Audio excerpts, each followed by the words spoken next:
Hey everybody, Felix Staffelbaker here. I wanted to make a quick video. Here's a little excerpt from the B1 2019 B1 June keynote speech by Brendan Bloomer. Watch this. As you can see, we're really excited about all the advancements being made to EOS.io. But something else that's always been important to us, something we've talked about in the past, is leveraging the capabilities of EOS.io to build applications that just weren't possible before. Before I get into it, I want to go back for a moment. I want to go back to 2008. Stock market crashes. So does our faith in Wall Street and the financial system as we know it. For a century now, money's revolved around these 100-year-old institutions, yet here we are watching Wall Street buckle overnight. As a society, we start waking up to the fact that these institutions that we've been taught to trust our money with, the ones that we've been taught to depend on for day-to-day life, they just aren't trustworthy or dependable at all, and real people are paying the price. And all of a sudden we start wondering, is there a better way, a fairer way for this whole system to function? Innovators get to work, and Bitcoin is born. Cryptocurrency is born. Now it sounds quite technical, but it's really just visionary.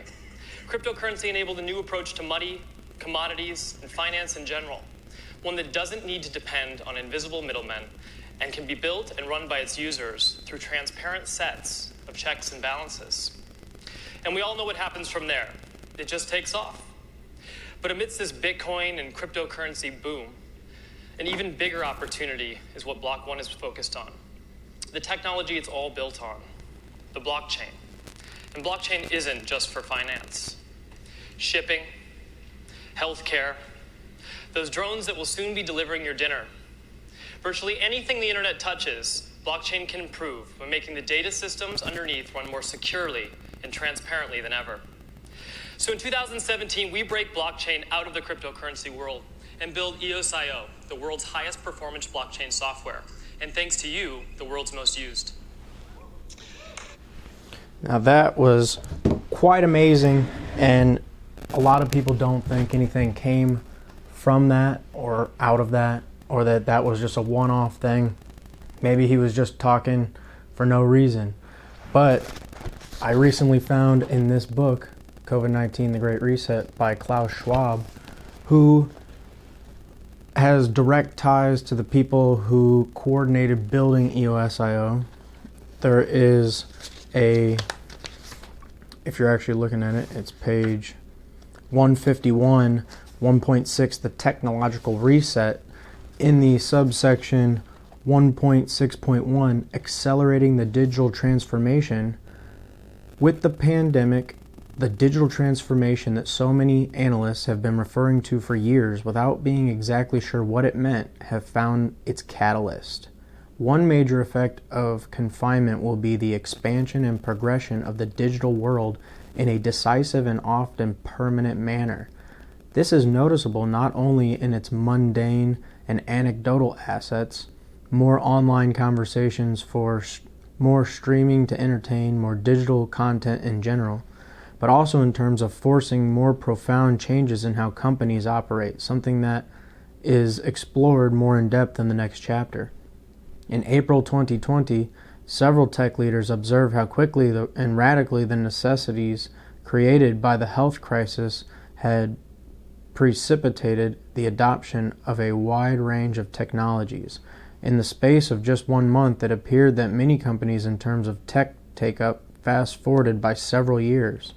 For the digitally savvy, this meant good things, while for others, a very poor outlook, sometimes catastrophically so. Satya Nadella, CEO of Microsoft, observed that the social and physical distancing requirements created a remote everything.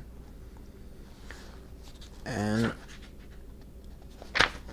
the 1.6.1.2, the regulator, the digital transformation towards more digital of everything in our professional and personal lives will also be supported and accelerated by regulators.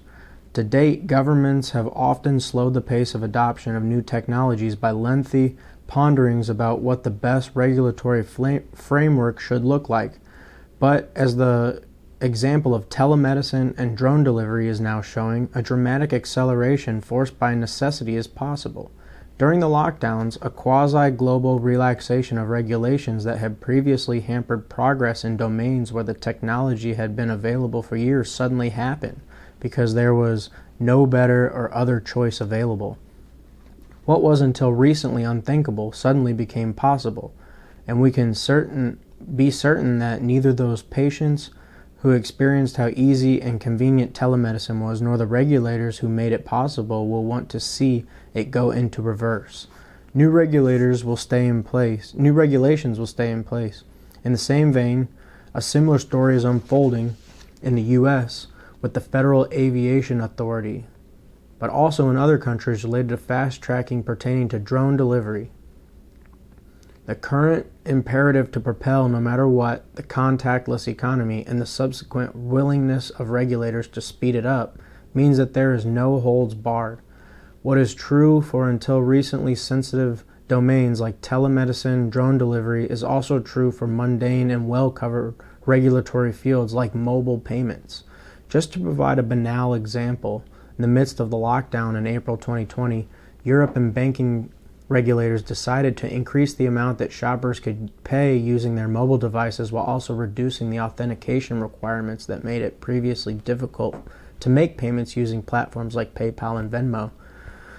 Such moves will only accelerate the digital prevalence in our lives, albeit not without contingent cybersecurity issues.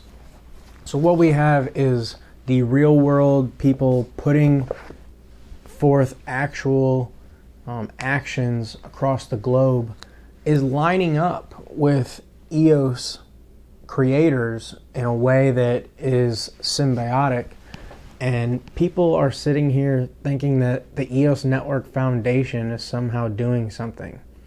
I will never understand that. I get that Yves has a big beard. I get that he has a little bit of an accent and isn't fully integrated into Western society as far as thinking goes. But I mean, you gotta take a look at what's actually going on. EOS Network Foundation is not in the picture. Whatever that gets attributed to them is being attributed to them by the people who are mad at Block 1. Block 1 is simpatico with EOS. I've made videos on that before. And now we see that the biggest NGO and the biggest think tank, the World Economic Forum, is totally on board. And to me, that says everything that I've been talking about since day one. EOS will be on taking over every database in the whole world. The world will run on EOS. Everything that we've been talking about, regardless of the price, the technology has only gotten exponentially better. In that keynote, they were introducing EOS 2, and we're about to enter EOS 3.1, the Mandela upgrade, to go into the Antelope IO saga of the EOS IO and EOS blockchain. So I want to put that out there. There's nobody else pointing this out. There's nobody else paying attention like I am, and there's nobody else willing to say what's really going on. You got to take into account all the Goldman Sachs executives that have been on the board and have been basically all through the government. They either rotate out of the SEC or CFTC, and then they rotate through these big boards to advise and how to maneuver some of that stuff. I don't see the EOS Network Foundation doing any of that, and that's on them. So I just want to put that out there, that there's so much going on. If you're not paying attention, you're going to miss it. Stoffelbaker out.